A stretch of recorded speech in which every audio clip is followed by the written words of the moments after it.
Thank you very much. Honorable Union Minister for Civil Aviation, Sri Kinjarapu Rammohan Naidu గారిని మాట్లాడవలసిందిగా మనవి.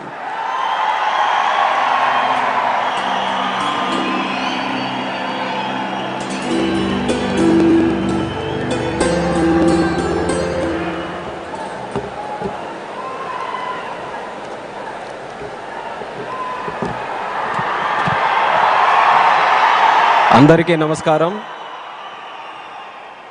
కోట్లాది మంది దేశ ప్రజల తాలూకా ఆశయాలకు ప్రతీక, దేశ సమగ్రత కోసం, దేశ భద్రత కోసం, దేశ భవిష్యత్తు కోసం ప్రతీగా నిలిచినటువంటి ప్రధాన సేవకుడు, మనమందరం కూడా అభిమానించే నాయకుడు, మనమే కాదు ప్రపంచం గర్వించదగ్గ నాయకుడు దేశ ప్రధానమంత్రి నరేంద్ర మోదీ గారు.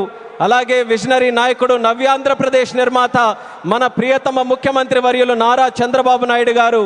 అలానే మన ఉప ముఖ్యమంత్రి వర్యులు, ఆయనకి పదవులతో పని లేదు, జనం కోసం నిత్యం జీవించేటటువంటి జనసేనాని పవన్ కళ్యాణ్ గారు, రాష్ట్ర గవర్నర్ గారు అబ్దుల్ నజీర్ గారు, అలాగే వేదికలు అలంకరించినటువంటి కేంద్ర మంత్రులు, అలాగే మన తెలుగు యువతకి ఒక ఆదర్శప్రాయమైనటువంటి నాయకత్వంతో ముందుకు నడిపిస్తున్నటువంటి సోదరులు నారా లోకేష్ అన్న గారికి, ఎంపీ కలిశెట్టి అప్పలనాయుడు గారికి, ఎమ్మెల్యే మాధవమ్మ గారికి, అలాగే ఇక్కడికి విచ్చేసినటువంటి ఎంతోమంది జనప్రతినిధులకి, ఇక్కడికి విచ్చేసినటువంటి నా ఉత్తరాంధ్ర సోదర సోదరిమల్ల అందరికీ కూడా నా హృదయపూర్వకమైనటువంటి నమస్కారాలు తెలియజేసుకుంటున్నాను. ఒక 12 సంవత్సరాలైతే ఒక పుష్కరం అంటాం, 100 సంవత్సరాలైతే శతాబ్దం అంటాం. అలాంటిది యుగానికి ఒక్కసారి వచ్చేటటువంటి కార్యక్రమం అల్లూరి సీతారామరాజు విమానాశ్రయం ప్రారంభోత్సవ కార్యక్రమం అని గర్వంగా ఈ ఉత్తరాంధ్ర బిడ్డగా, మీతో పాటు ఇక్కడ పుట్టినటువంటి వ్యక్తిగా, కింజరాపు ఎర్రన్నాయుడు గారి తాలూకా బిడ్డగా ఈరోజు గర్వంగా ఉందని కూడా ఈ సందర్భంగా తెలియజేసుకుంటున్నాను. ఉత్తరాంధ్ర అంటే ప్రతి ఒక్కరు కూడా ప్రపంచం వైపు చూసేవాళ్ళు. మనకి పని కావాలన్నా, మనకి ఏ అవకాశం కావాలన్నా, మనకి పొట్ట గడవాలన్నా, ఏ కార్యక్రమం చేయాలన్నా సరే ఉత్తరాంధ్ర అంతా కూడా ప్రపంచం వైపు చూసేది. కానీ ఈరోజు మన భోగాపురం ఎయిర్పోర్ట్ చూసిన తర్వాత ప్రపంచం ఉత్తరాంధ్ర వైపు చూస్తుందన్నది గర్వంగా మన అందరం కూడా తెలియజేసుకోవాలి. అవకాశాల నిధిగా భోగాపురం విమానాశ్రయం మన ప్రధానమంత్రి గారి చేతుల మీదుగా ఈరోజు ప్రారంభోత్సవం కానుంది. అలాంటి విమానాశ్రయం ఒక 77,000 చదరపు అడుగులతో తయారవుతున్నటువంటి విమానాశ్రయం సుమారు 60 లక్షల కెపాసిటీతో తయారవుతుంది. ఎంఆర్ఓ కానీ ఎంతోమంది యువతీ యువకులకి ఉద్యోగాలు ఇచ్చే అవకాశం ఇక్కడ కలగబోతుంది. ఎడ్యూసిటీ ద్వారా రేపు భవిష్యత్తులో ప్రపంచంలో ఉన్నటువంటి ఏవియేషన్ వర్క్ ఫోర్స్కి ట్రైనింగ్ మన ఉత్తరాంధ్రలో, మన భోగాపురంలో జరగబోతుందనడానికి కూడా నేను ఎంతో గర్వపడుతున్నానని తెలియజేస్తున్నాను. అటువంటి ఉత్తరాంధ్ర ప్రాంతంలో ఈరోజు ఈ భోగాపురం ఎయిర్పోర్టు మన అందరికీ కూడా సింహద్వారంలా ఉందని తెలియజేస్తున్నాను. ఇచ్చాపురం నుంచి పాతపట్నం, పాలకొండ, శ్రీకాకుళం, అలాగే బొబ్బిలి, పార్వతీపురం, విజయనగరం, అరకు, అనకాపల్లి, విశాఖపట్నం, ఈ ఉత్తరాంధ్రలో ఏ ప్రాంతం తీసుకున్నా సరే అందరికీ కూడా సమాన దూరంలో ఉన్నటువంటి ఈ భోగాపురం విమానాశ్రయం మనందరికీ కూడా సింహద్వారంలాగా పనిచేయబోతుందని తెలియజేస్తున్నాను. అలాగే మీ అందరికీ కూడా తెలుసు, కలియుగ వెంకటేశ్వర స్వామి ఆలయానికి వెళ్తే సంవత్సరానికి ఒకసారి వైకుంఠ ఏకాదశి నాడు ఉత్తర ద్వారం తెరుచుకుంటుంది. అలా మన ఆంధ్రప్రదేశ్ అభివృద్ధి కోసం ఈరోజు ఉత్తర ద్వారంలో మన భోగాపురం ఈరోజు మన అందరికీ కూడా తెరవబోతుంది. ఎంతో కాలం నుంచి ఎదురు చూపులు చూసాం మన ఉత్తరాంధ్రలో.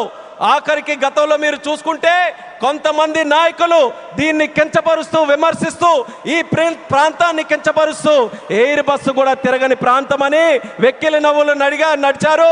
ఈరోజు వాళ్ళకి కళ్ళు తెరిచి చూడమంటున్నా ఎయిర్ బస్సులు దిగే ప్రాంతంగా ఉత్తరాంధ్ర మారింది. ఈరోజు ఎలక్ట్రిక్ బస్సులు వచ్చే ప్రాంతంగా ఉంది. రేపు పెద్ద పెద్ద కంపెనీలనంటే దేశంలో ఉన్న కంపెనీలు కాదు, అంతర్జాతీయంగా ఉన్న కంపెనీలన్నీ కూడా మన భారతదేశంలో, మన ఆంధ్రప్రదేశ్లో, మన ఉత్తరాంధ్ర ప్రాంతానికి రాబోతున్నాయి. వాళ్ళ బస్సులు కూడా ఇక్కడే తిరిగి మన యువతీ యువకులకి అన్ని ఉద్యోగ అవకాశాలు కూడా కల్పించబోతున్నాయి. ఇలాంటి పవిత్రమైనటువంటి భూమి మన ప్రాంతంలో తీసుకుంటే ఒక పక్కన ఆధ్యాత్మిక ఆలయాలు శ్రీకూర్మం, శ్రీముఖలింగం, అరసవెల్లి, సింహాచలం, అలాగే రామతీర్థాలు, పైడితల్లి అమ్మవారు, ఇలా ఎన్నో పవిత్రమైనటువంటి దేవాలయాలు ఇక్కడ ఉన్నాయి. మరొక పక్కన పర్యాటక రంగం, కొండలు, సముద్రం, అలాగే దానితో పాటు ఈరోజు ఉత్తరాంధ్ర దిశని మార్చే విధంగా చంద్రబాబు నాయుడు గారి తాలూకా నాయకత్వంలో గూగుల్ లాంటి సంస్థ ఇక్కడికి వస్తుంది. ఆర్సిలార్ మెటల్ స్టీల్ ప్లాంట్ వచ్చింది. రైల్వే జోన్ మనకు వచ్చింది, మూలపేట పోర్టు మనకు వచ్చింది. ఇలా లెక్క పెట్టుకుంటూ వెళ్తే ఏ ప్రాంతంలో జరగనటువంటి అభివృద్ధి ఈరోజు మన ఉత్తరాంధ్ర ప్రాంతంలో జరుగుతుందనేది యువతీ యువకులందరికీ కూడా నేను గుర్తు చేస్తున్నాను. ఇక చేయాల్సింది మనం ఒక్కటే, మనకి 2 విజన్లు ఉన్నాయి. స్వర్ణాంధ్ర విజన్ బై చంద్రబాబు నాయుడు గారు, వికసిత్ భారత్ విజన్ బై నరేంద్ర మోదీ గారు. మన యువతందరం కూడా కలిసి ఆ 2 విజన్లు 2 కళ్ళులాగా మనం అందరం కూడా ముందుకు నడిచి అత్యంత సుందరమైనటువంటి శక్తివంతమైనటువంటి భారతదేశం తయారవడానికి ఈ 2 విజన్లు కూడా మనం స్వీకరిస్తూ ఇక్కడ ఉన్నటువంటి యువతి యువకులందరూ కూడా ముందుకు రావాలని మరొక్కసారి వాళ్ళందరికీ కూడా పిలుపునిస్తున్నాను. ఒక ఎయిర్పోర్ట్ ఎక్కడైనా నిర్మించామనంటే, నేను కేంద్ర మంత్రిగా అయిన తర్వాత ప్రధానమంత్రి గారి చేతుల మీదగే సుమారు 16 ప్రాజెక్టులు ఇక్కడ ప్రారంభించాం భారతదేశంలో. కానీ ఏ ఎయిర్పోర్ట్ ప్రాజెక్టు కూడా ఇంత ఘనంగా 2-3 లక్షల మంది ప్రజల తాలూకా ఆశీర్వాదం మధ్యలో ఇది ఏదో ఒక రాష్ట్ర పండుగ అంటున్నారు. ఇది కేవలం రాష్ట్ర పండుగ కాదు, ఉత్తరాంధ్రలో ఉన్నటువంటి ప్రతి ఇంటి పండుగ ఈరోజు ఈ విమానాశ్రయ ప్రారంభోత్సవ కార్యక్రమం, అందరి గుండెల్లో ఉన్నటువంటి కార్యక్రమం. అటువంటి కార్యక్రమానికి మనం నిజమైన అర్థం ఈరోజు సాకారం చేశాం. అర్థమనంటే భవ్యమైనటువంటి ఒక బిల్డింగ్ కట్టడమే కాదు, దానికి చరిత్ర గుర్తుండిపోయేలా మన్యం వీరుడు అల్లూరి సీతారామరాజు గారి పేరు పెట్టడం, ఇది ఒక చరిత్ర అనేది కూడా తెలియజేసుకుంటున్నాను. అడవుల్లో ఎక్కడో వినేటటువంటి పేరు, అడవుల్లో వినేవాళ్ళం అల్లూరి సీతారామరాజు అని. అలాంటి ఆ పేరుని ప్రపంచం మొత్తం మారుమోగుతుంది. అమెరికా వెళ్ళినా, ఆస్ట్రేలియా వెళ్ళినా ఎక్కడికి వెళ్తున్నారనంటే అల్లూరి సీతారామరాజు గారి తాలూకా గడ్డ విమానాశ్రయానికి మేము వెళ్తున్నామని మన యాత్రికులందరూ కూడా గర్వంగా చెప్పుకునే స్థాయిలో ఈరోజు ఆ పేరును కూడా మన నరేంద్ర మోదీ గారి తాలూకా అధ్యక్షన కేంద్ర ప్రభుత్వం అంగీకరించి ఈరోజు పెట్టింది. ఇంత ఫోకస్ మన ఉత్తరాంధ్రలో పెట్టిన తర్వాత మీ అందరికీ కూడా ఒక్కటే తెలియజేస్తున్నాను, ఇంకా మనం ఎక్కడ కూడా ఆగకుండా ఉత్తరాంధ్రకి కళలకి రెక్కలు వచ్చే విధంగా మనం అందరం కూడా ముందుకు వచ్చి ఈ అవకాశాలన్నీ ఎవరి కోసం, ఇవి రాజకీయ అవకాశాలు కాదు, ప్రజల కోసం, యువత కోసం పెట్టినటువంటి అవకాశాలు. ఆ అవకాశాలని మనం అందిపుచ్చుకొని ప్రపంచంలో ఏ ఏ ప్రాంతాల గురించి మనం మాట్లాడతాం, ఇది ఎలా డెవలప్ అయింది, అది అలా డెవలప్ అయిందని బాధ్యత మనం తీసుకుందాం. నాయకులుగా వాళ్ళ తాలూకా నిర్ణయాలను మనకి చెప్పారు, వాళ్ళ మాట నిలబెట్టుకున్నారు, అభివృద్ధి ఇక్కడికి తీసుకొని వచ్చారు. ఇక పని చేయాల్సింది మనం ఆత్మవిశ్వాసంతో ముందుకు వెళ్ళి ఈరోజు వచ్చినటువంటి అవకాశాలని సద్వినియోగం చేసుకొని ఉత్తరాంధ్రని ఉత్తమాంధ్రగా తయారు చేద్దామని ఇక్కడ ఉన్నటువంటి యువతి యువకులందరికీ కూడా పిలుపునిస్తున్నాను. అలాగే మన आदरणीय माननीय प्रधानमंत्री जी, आपको फिर से मैं भोगापुरम और उत्तरांध्र प्रांत को क्षेत्र को स्वागत करता हूं. मैं इतना इमोशनल हूं आज क्योंकि मैं भी इसी प्रांत से आता हूं. काफ़ी समय से हम सुनते आ रहे, मेरे बचपन से सुनते आ रहे, यहाँ कोई किसी के लिए अवसर नहीं है. उत्तरांध्र से लोग बाहर जाते रहते हैं काम के लिए, पर आपने वादा निभाया. आपके मार्गदर्शन में, हमारे चंद्रबाबू जी के मार्गदर्शन में यहाँ पे जो इम्पॉसिबल लगता था वो आज पॉसिबल करके दिखाया. एक गेटवे जैसा विमानाश्रय आज हमने बनाया, हवाई अड्डा बनाया, और उसके साथ ही गूगल जैसे बड़े बड़े जो ग्लोबल इंस्टीट्यूशंस है वो सब भी आज विशाखापट्टनम हमारे उत्तरांध्र में आ रहे हैं. ये हमारे सब के लिए, हमारी जो ताकत है यहाँ युवाओं के लिए, ये बहुत बड़े सौभाग्य की बात है. आपने अपना वादा निभाया और मैं इस मंच से आपको वादा देता हूँ, हमारे उत्तरांध्र के युवा से वादा देता हूँ कि आपका जो विजन है विकसित भारत 2047 का विजन में उत्तरांध्र का हर युवा व्यक्ति आपके साथ खड़ा रहेगा, आपके साथ काम करेगा. एक सशक्त संरक्षण भारत बनाने के लिए आपके साथ हर कदम में यहाँ के सारे युवाएं आपके साथ चलने के लिए तैयार हैं. ये इस क्षेत्र का आपके साथ हमारा वादा है और ये वादा निभा कर रखेंगे. आपको, हमारे आदरणीय चंद्रबाबू नायडू जी को, मंच पर बैठे सभी को दिल से मैं स्वागत करता हूँ, ధన్యవాద भी करता हूँ. और आपके यहाँ వచ్చినటువంటి ప్రజలందరికీ కూడా మరొక్కసారి నా హృదయపూర్వకమైనటువంటి ధన్యవాదాలు తెలియజేసుకుంటూ ఇది ఒకే ఒక్క మాట చెప్పి నేను ముగిస్తాను.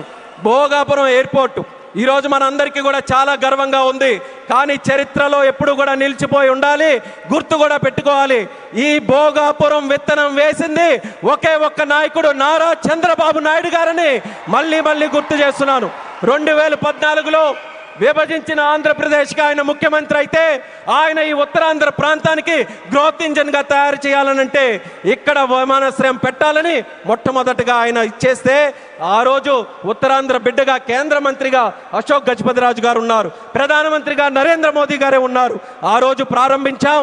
మళ్ళీ యాదృచ్ఛికమో దైవ నిర్ణయమో ప్రజా సంకల్పమో మళ్ళీ చంద్రబాబు నాయుడు గారు ముఖ్యమంత్రిగా ఉన్నప్పుడు నరేంద్ర మోదీ గారి చేతుల మీదుగా ప్రధానమంత్రిగా ఉంటూ మళ్ళీ ఉత్తరాంధ్ర బిడ్డగా ఈ రామ్మోహన్ నాయుడు కేంద్ర మంత్రిగా ఉన్నప్పుడు ఇది జరిగిందనంటే ప్రజల తాలూకా విశ్వాసం ఈ కూటమి ప్రభుత్వం మీద ఎంత బలంగా ఉందో ఈ విమానాశ్రయం దానికి ప్రతీక అనేది మళ్ళీ తెలియజేసుకుంటూ ఈ అవకాశం కల్పించిన ప్రతి ఒక్కరికి మరొక్కసారి నా తండ్రి గారు మరి స్వర్గీయ కింజరాపు ఎర్రనాయుడు గారికి కూడా ఈ వేదిక ద్వారా నమస్కరించుకుంటూ పెద్దలందరికీ కూడా నా తాలూకా ధన్యవాదాలు తెలియజేస్తూ ఇంత చక్కనైనటువంటి కార్యక్రమం ఏర్పాటు చేయడానికి దింసా నృత్యం చేసినటువంటి వాళ్ళకి అందరికీ కూడా మరొకసారి నా హృదయపూర్వక ధన్యవాదాలు తెలియజేస్తూ సెలవు తీసుకుంటున్నాను. జై హింద్, జై భారత్, జై ఉత్తరాంధ్ర.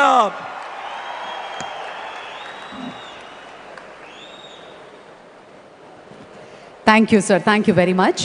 ఇప్పుడు గౌరవ